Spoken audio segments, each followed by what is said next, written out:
Welcome to B5 Reports. Today we will discuss about push-button combination lock using Arduino.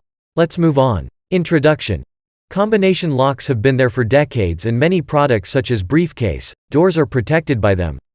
There is keypad module for Arduino that can help us to set combination password for various things. You may also use RFID cards to provide access, and in this tutorial, I am going to explain how you can make push-button combination lock working.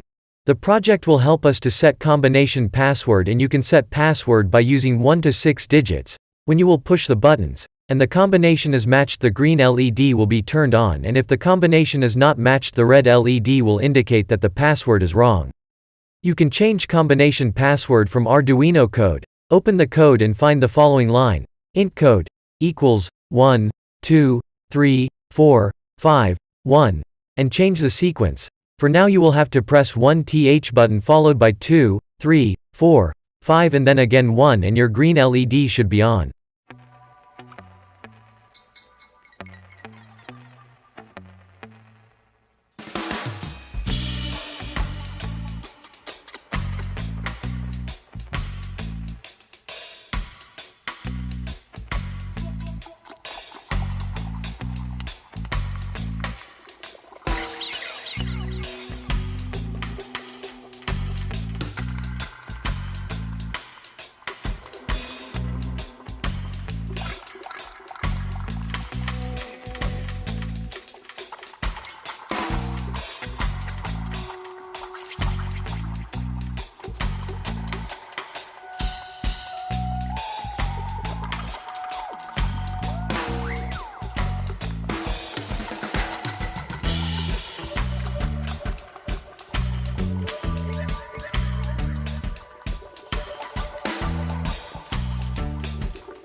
Conclusion.